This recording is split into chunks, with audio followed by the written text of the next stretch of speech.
Bible, Grimm's Fairy Tales, Moby Dick, and gin, whiskey, and rum. All classics. I really wonder what the professor is hiding from me. But I can't just rifle through the luggage of innocent citizens. This is the 60s. No, nothing interesting.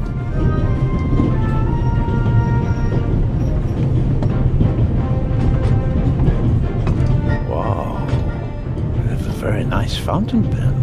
Pricey. If you'd managed to decode hieroglyphics that boggled the best minds of the last 3,000 years, you'd have received a gift like that as well.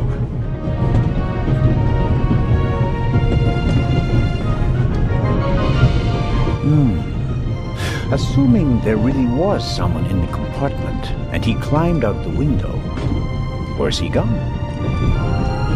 Did the burglar leave any clues? Here's something. Might be fingerprints.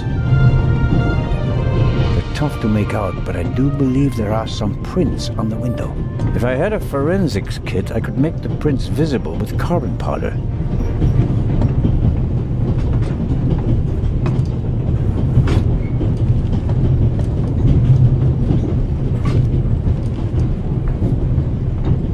What are you doing? I'm trying to make what I suspect are fingerprints visible. And? Found anything? Unfortunately, no. There are only a couple of fingerprints on the window. It was probably cleaned before departure, but the prints I can see look like glove marks. Well, wouldn't you expect that? What professional burglar wouldn't wear gloves? Which makes me wonder what a professional burglar would hope to find in your compartment. I don't have anything to say to that. I thought as much. It was worth a try. I can only make out faint traces. Whoever was in this compartment was wearing gloves. What's this? What do you have there? It's a button. From a suit or a uniform, I guess. The burglar might have lost it. Maybe. Or maybe not. If I notice anyone with a missing button on his jacket, I'll ask him about it. But I wouldn't get my hopes up. If there was a burglar, he climbed out the window and jumped off the train. I found the button in front of the window in the archaeologist's compartment. The burglar might have lost it while climbing out the window, but there's no proof for my theory.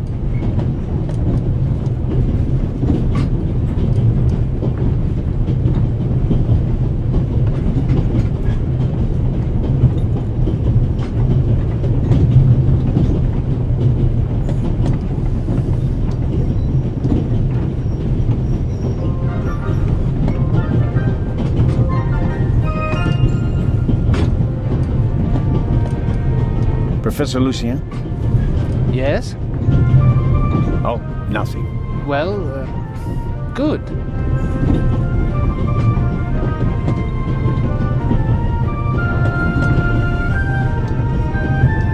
Goodbye, Professor. Goodbye.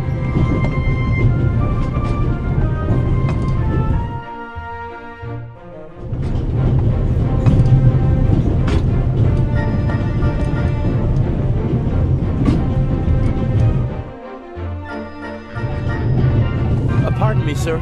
We could have used you a few minutes ago.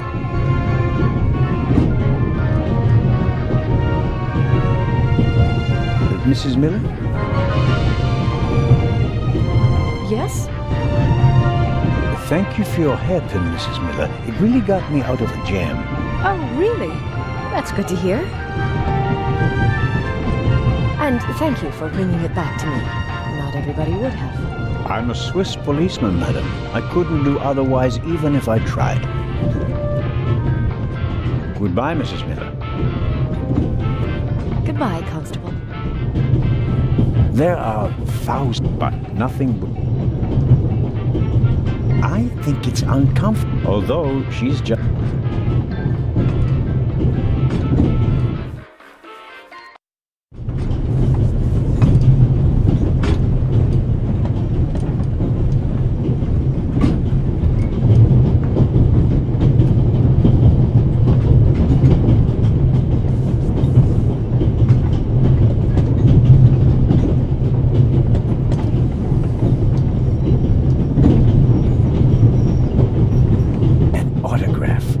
Clarissa Westmacott. That's not something that happens every day. She's very reserved, unapproachable, they say.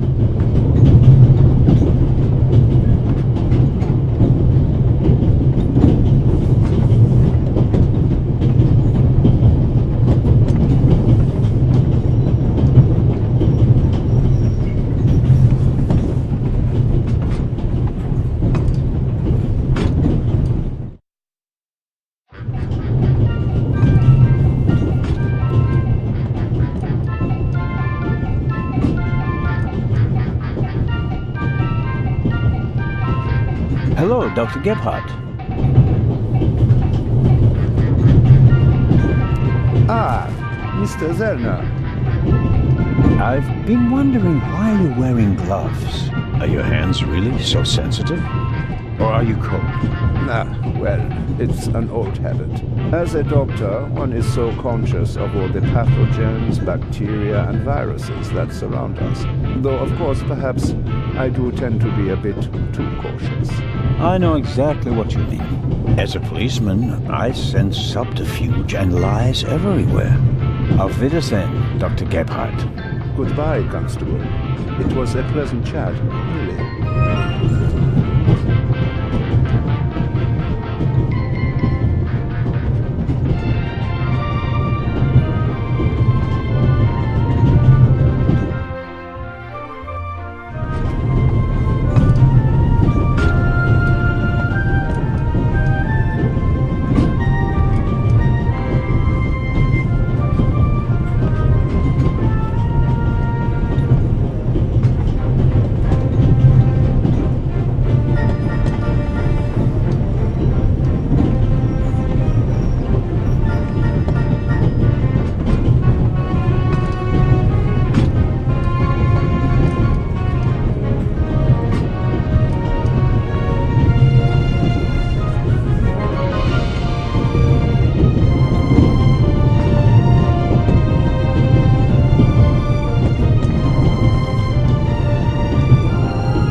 Looks pretty old, but that doesn't say anything about the quality of the violin. The best violins are often in the oldest cases. I doubt the violinist will let me have a look in his case. Excuse me, sir. A passenger is missing her purse. Perhaps it was stolen. Really? Someone saw you with your violin case on the platform in Zurich. What's the meaning of this? I didn't steal anything. Nobody said you did. I just wanted to ask you whether you might have noticed anything on the platform. Well... Why did you think I was accusing you? Well, I thought... because you mentioned my violin case in the context of the purse. Apropos, may I have a look at your violin? It must be a very extraordinary piece. Oh, that's not possible. It's a genuine Guarneri. Very valuable. Very. And also very sensitive. What could harm it here? Light? Air? May I ask you to open the violin case? No, you may not. I'm not guilty of anything. I'm afraid I have to insist. Then I'm afraid you need a warrant. I will not stand back and let you rifle through my belongings. Have a good trip. Thank you. I think the violinist is hiding something. But to be sure that Matt was right, I have to get a look in the violin case. How can I do that without the violinist's consent? I think but how? The violinist is uncooperative. I'm not authorized to search his belongings against his will and without a good reason, and he knows it. I have to come up with something.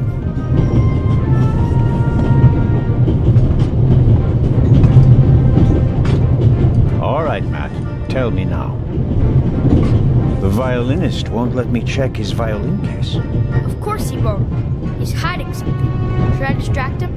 Then you can have a look in his case. What do you suggest? I could tell him there's a suitcase full of money in the next carriage. If he's a thief, he'll definitely want to take a look. look at it. I don't think he'll fall for that. Or I can insult him and then run away. He'll try to catch me, and you'll have a chance to look in that violin case. Now that I think about it, this is something I have to attend to on my own. It would be expecting a bit much from a little boy. Little boy? You must be kidding.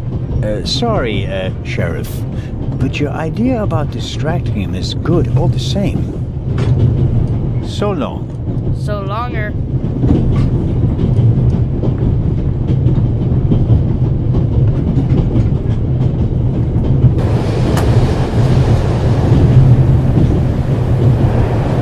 What are you doing? Didn't I make myself clear? The window stays closed. You're not alone on this train. I want the window open.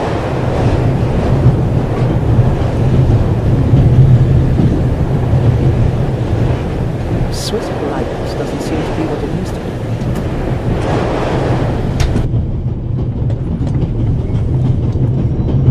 I'm not going to catch a cold because of you. Go somewhere else if you don't like it.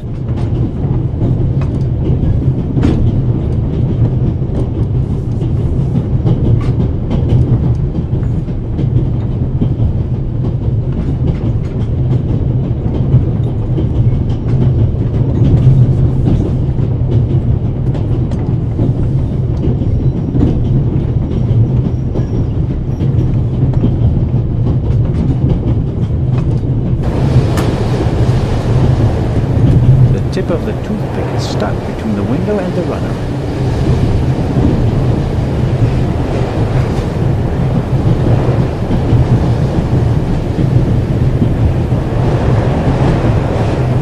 What nerve!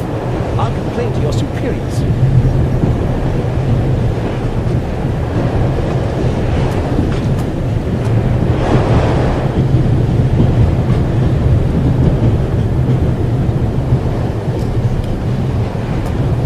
Well, that's not what you expect to find in a violin case. An old one, but probably still fully functioning. I don't know anything about violins. May very well be a very expensive violin, or not.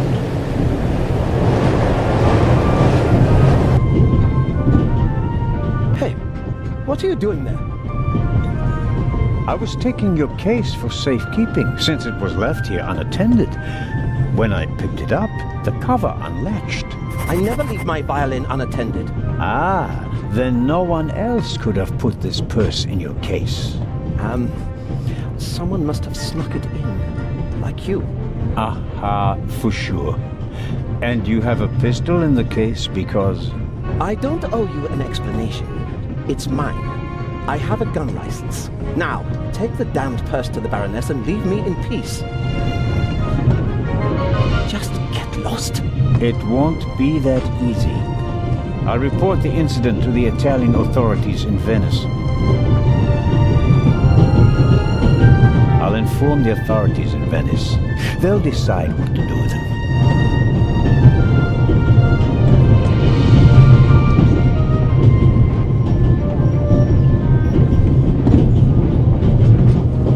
Hey, Matt. The violinist really did steal the purse. Well observed. I knew it! I bet he's got more stuff planned. I'll stay here and keep an eye on him secretly. Okay? Sounds like a plan.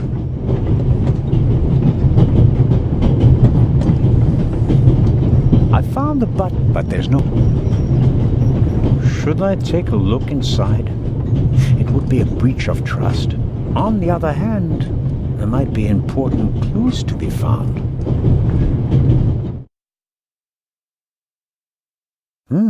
Banknotes. British pounds, French francs, Italian lira. Much more than most would carry with them. But probably suitable for a wealthy lady like the Baroness. And here? A picture. A family in a garden. From the light clothing of the people in the picture and the strong shadows, I'd say the picture was taken on a sunny day.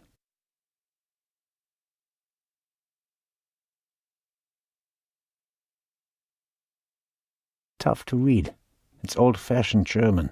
I learned it in school, but I'm a bit out of practice. I've been writing with the Latin-style script for 10 years now, like everyone else. Seems like it says, "For my dear little sister Meta, summer in Masuria, 1926. The Baroness must have been a young woman in 1926. She probably spent the summer holidays with her family there. Pleasant memories carried in a picture. But it's none of my business. I should give the Baroness her property back."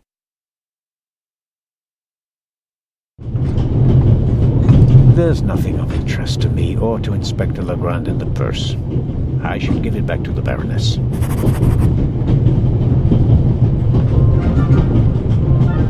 An autograph. That's not something that happened.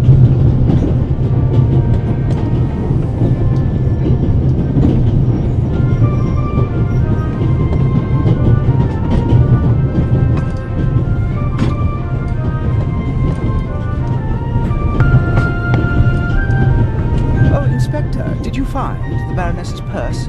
I did indeed. You did? Out of my way, James. Oh, wunderbar. Tremendous work, Inspector. Constable, Baroness. Constable Anton Jakob Zellner at your service. May I ask you where this beautiful train is taking you? To the madhouse, I'm afraid. One is close to the brink of insanity with this constant shaking and rattling. Have you ever tried flying, Baroness? Do you know how little luggage one is permitted upon an aeroplane?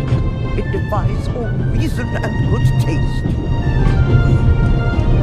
Have you heard about the burglary at the British Museum? Heard about it? I'm directly affected by it. How so?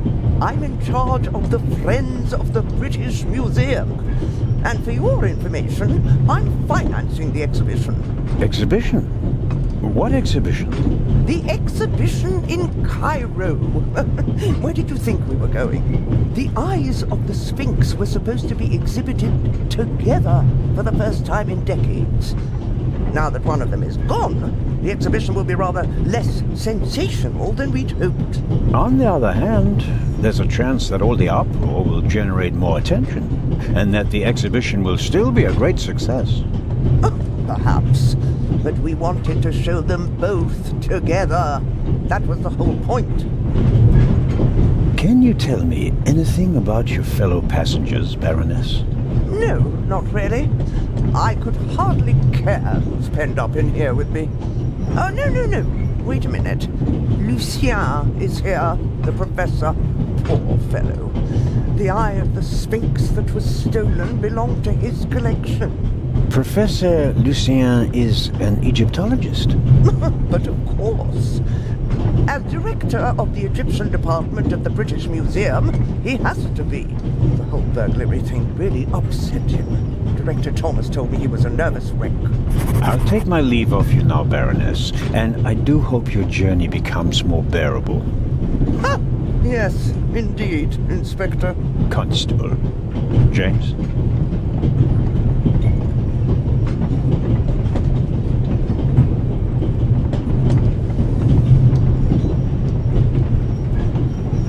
Professor Lucien. Door is open.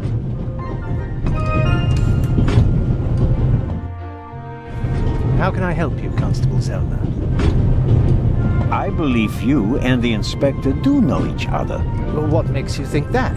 It seems like the two of you are running a haulage company specializing in safes. I won't comment on that.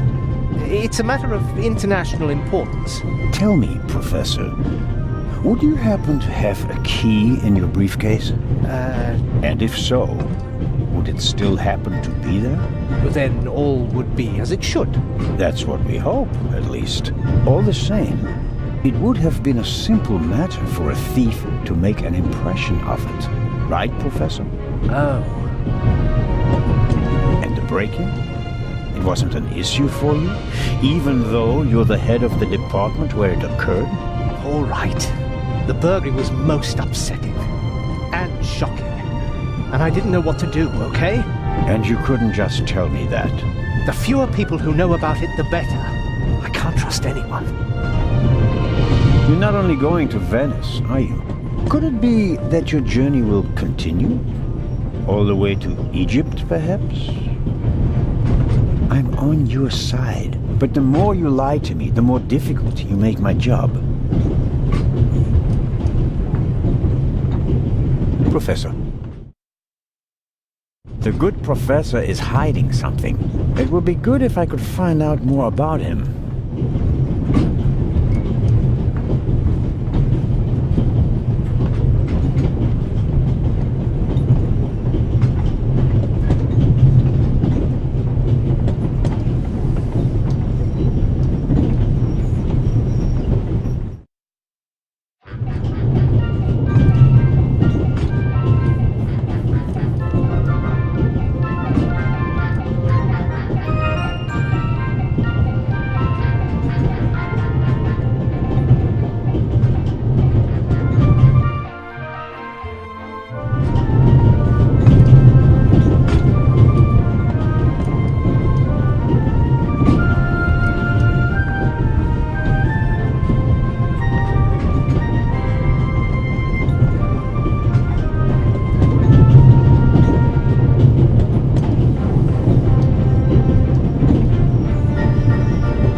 The butler, this James, seems to have escaped the Baroness.